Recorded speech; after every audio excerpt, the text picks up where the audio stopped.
ആവശ്യത്തിനുള്ളൊരു വിദ്യാഭ്യാസം വേണം. അതവർക്ക് ഈ സ്കൂളിൽ പോകുമ്പോൾ കിട്ടുന്നുണ്ട്. അതിൽ കിട്ടുന്ന മാർക്കിന് വലിയ പ്രാധാന്യമൊന്നുമില്ല. ഇപ്പം 100ന് 99 ആയാൽ അല്ലെങ്കിൽ 80ന് പലപ്പോഴും സബ്ജക്റ്റിൻ്റെ മാർക്ക് എന്ന് പറയുന്നത് 80ന് മാർക്ക് നടത്തുന്നത്. 20 മാർക്സ് ഇന്റേണൽ അസൈൻമെൻറ്റ് 80ന് 79 വേണം. പാരൻസിന് 79 വേണം, അല്ലെങ്കിൽ 71, 72, 73, 70ന് മുകളിലായാൽ പോലും തൃപ്തരല്ല.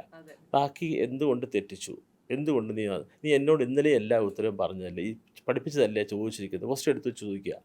അപ്പം ഇങ്ങനെ ചോദിക്കുമ്പോൾ കുട്ടി ഒരുപാട് മെൻ്റലി ടോർച്ചർ ചെയ്യപ്പെടുകയാണ്.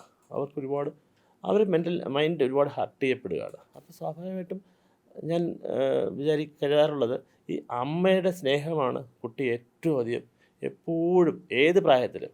അപ്പോൾ ആ മാതാവ് 14, 15, 16, 17 വയസ്സുള്ള കുട്ടികളോട് ആ വാത്സല്യവും സ്നേഹവും ഇല്ല എന്ന് കുട്ടിക്ക് തോന്നിപ്പോകുന്ന സാഹചര്യങ്ങളാണ് ഈ മാർക്കിൻ്റെ പേരിലുള്ള കുട്ടികളോടുള്ള ഒരു വളരെ തെറ്റായ രീതിയിൽ കുറ്റപ്പെടുത്തുന്ന.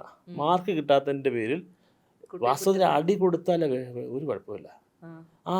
കുറച്ച് നേരം അമ്മ എന്നെ അടിച്ചല്ലേ, എനിക്ക് നല്ല അത് കഴിഞ്ഞിട്ട് കുറച്ച് നേരം ഇത്. പക്ഷേ മനസ്സിനെ ഹർട്ട് ചെയ്യുന്ന ഭയങ്കരമായ മെൻ്റൽ ഹർട്ട് ഉണ്ടാക്കുന്ന, മനസ്സിനെ മുറിവേൽപ്പിക്കുന്നത്